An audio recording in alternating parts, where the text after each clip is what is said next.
Well, for weeks, 13 Investigates has uncovered contamination seeping into local neighborhoods. And the companies that promised to clean up the toxins under a state program failed to do the work. Well, now, for the very first time, Indiana's environmental watchdog agency is answering some very tough questions.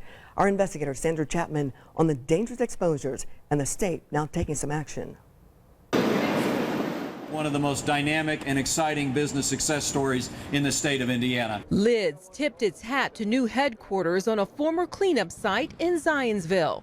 Before Lids moved in, Dow Chemical spent 6 years digging out contaminants as part of the state's VRP, Voluntary Remediation Program. Under the program, companies pay a $1,000 fee and promise to clean up their messes. In exchange, the state gives them immunity from getting sued. A 6-year cleanup on average, followed by redevelopment, is the gold standard. The voluntary remediation program is actually one of our most successful programs. When companies do the work, the program works. Over 2 decades, more than 300 businesses finished what they started. But 13 Investigates found nearly 1 in 6 sites across the state languishing more than a decade, and IDEM failing to enforce its own environmental rules. The delays allowed contamination to seep into neighborhoods and put families at risk of dangerous exposures. It's the citizens of Indiana that are bearing the brunt of the failure of that program. And now, for the first time, we are very, very conscious of their exposure from a human health standpoint. IDEM is sitting down to talk about why the state has been slow to deal with companies hiding behind the state's protections while doing nothing. 13, 14, 17 years, and finally IDEM says, okay, we're going to terminate you. And that is a good question, and it's one that I hope we're addressing now. Peggy Dorsey is Deputy Assistant Commissioner at IDEM and has worked with the state's VRP for a decade. State needs to follow through on that, though. She knows about the health emergency in Marisol Lopez's West Side neighborhood, where the Marion County Health Department discovered excessive levels of vinyl chloride in neighborhood drinking water wells. For 10 years, IDEM knew chemicals were leaking into the groundwater from a nearby industrial warehouse and dry cleaner and spreading. It's not right. It really just isn't, especially knowing that you're putting a hazard towards other people. Both companies were in the VRP. One of them, Aimco, was terminated. That company says IDEM approved its plan and then blamed its cleanup process for causing more contamination. Are you part responsible for what happened at this site?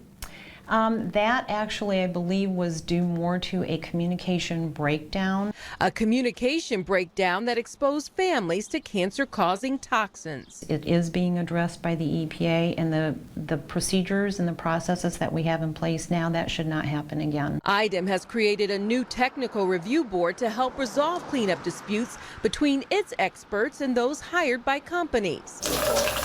There's no dispute the agency dropped the ball in places like Tipton, where Acroline was kicked out of the program after 10 years for failing to substantially comply with the terms of its remediation.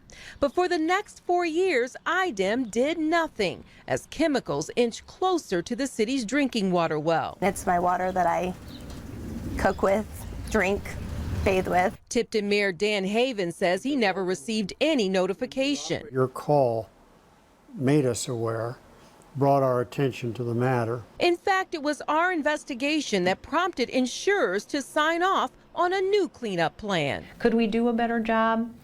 Perhaps. We're trying. We're looking at every process. We're looking at everything we can to make sure that we don't lose track of a site. In Goshen, visible piles of debris sit inside of Jeff Chupp's front door.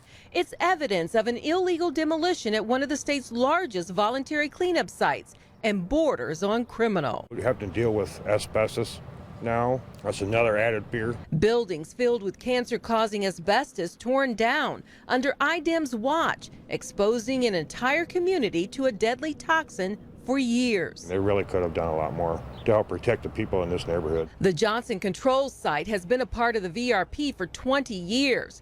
First, there were chemicals seeping into the groundwater. Now there are more chemicals leaching and possible vapors into homes. And on top of that, the asbestos. Some of those sites are just larger than what this program is designed to handle. The contractor who tore down the buildings is a convicted criminal. Richard Swift has a history of forgery, counterfeiting, and fraud.